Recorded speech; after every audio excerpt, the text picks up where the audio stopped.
Last year, nearly 70,000 people reported being victims of romance scams with collective losses totaling over, get this, $1.3 billion. That's just in 2022 alone. Now, I've had dozens of guests on this stage who have shared very similar stories. They've fallen in love with someone they met online, and shocker, they've never met in person. When did that even become a thing? These people have sent anywhere from a few thousand to $1.3 million to somebody they fell in love with, got engaged with or whatever, but never met in person. Some have sold their vehicles or homes in the name of love. Now, yesterday we met Terry, who's been sending money to her boyfriend, Ricardo, who claims he's stuck in Canada, waiting to receive the money from their Bitcoin investment. How do you get stuck in Canada? Now, Terry thought she had only sent Ricardo around $20,000. Well, we did the math and she was a little off. She sent nearly 4 times that amount, but she says it's okay because their Bitcoin investment should now be worth about $800,000 and should be receiving her money any day now. Here's what happened yesterday. For the last 2 years, my sister Terry has been involved with a man by the name of Ricardo. They met on Facebook Messenger. He wanted someone to spoil, and I said, you can spoil me. He's very handsome. Ricardo calls me his wife.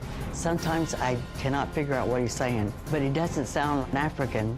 Ricardo claims that he's a U.S. citizen, that he has a home in Malibu, but he claims that he is in Canada. How do you get stuck in Canada? He went there for a job, and Well, I go to Canada all the time. I never been stuck. I mean, it's like going to Cleveland or something. Ricardo does tell my sister he wants to marry her. He wants to share his millions with her, and Terry believes it. Terry has never met Ricardo. They've been dating for 2 years. about a month after Ricardo and I met, he started asking me for money.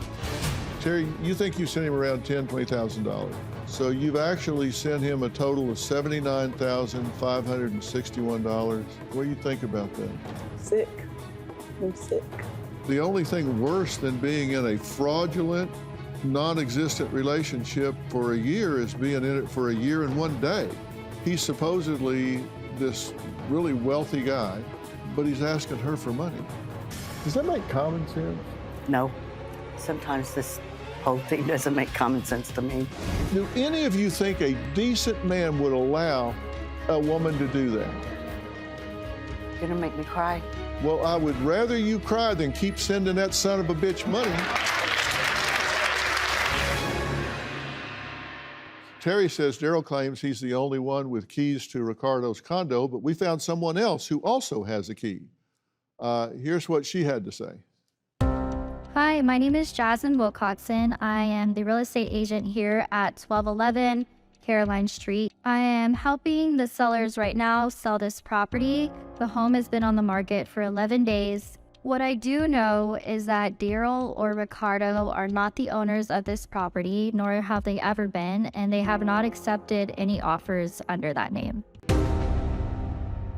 She's standing in the unit that's supposedly your condo. That's the address, that's the unit number, and it's owned by somebody, not Ricardo, not the CEO, and she's saying it's on the market, not being sold by either of them, not being bought by either of them, and that's the unit, that's the address, the unit that supposedly is your next place to live.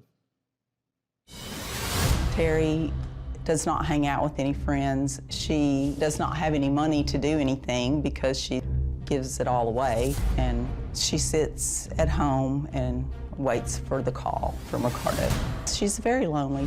I'm alone a lot. All of my family and friends believe that Ricardo is a scammer and not real. It hurts my feelings a lot. My sister tells me all she wants is me to be happy. Well, what if, in order for me to be happy, it's to be with him? There he is. That's your guy, right? Mm-hmm. That's your guy. But his name is not Ricardo Clay. His name is James. His name is what? James. He confirmed to us that he is the man in the photos that Ricardo is sending Terry. But he is not the man that Terry has been talking to or sending money to for the past 2 years. He was gracious enough to send us a video message. Hey, Dr. Phil. My name is James, and I'm an artist living in California. I'm not in Canada. And I know that my images are often used for romance scams and are taken mostly from my social media. I've never spoken to Terry. I don't know Terry. I'm really sorry that this is happening to her. I've been dealing with this for over 10 years now. People taking my images and creating fake profiles and accounts just to scam people. I hope that this video can show that I am the person in the photos, but I am not the person that Terry's been talking to and sending money to. I hope that this video can help. Now, that's James. And Yeah, I'm heartbroken, but I'm done. I did these scams for about 5 years. I just try to find these women on dating sites like Tinder, Facebook, Instagram, TikTok, and so on and so forth. I work on countless of women, more than 50. I drafted my own manual. When you meet a woman for the first time, you have to ask some questions. Hi, how are you? How are you doing? You need to have a great sense of humor, you know. You need to be funny. You tell her she's beautiful. You send her some pictures. I give a lot of attention to anyone I'm talking to. If I want to scam a woman, I look for those that are big, fat, big women. Most of them are single, you know, they're not married. They believe no one loves them. So when I start talking to them, I will show them that I care for them. I really want to come home to you. I love you, stuff like that. So it's an easy target. I used to tell them that I'm outside the country, you know, I'm back home in the next 1 year. I did steal people's pictures. I used to. I just go on his Instagram page, I take down his pictures and I use it to set up a fake profile. In the first 2 weeks, I started talking to them. I would tell them I love them. It takes me 4 days for me to ask someone I'm talking to for money.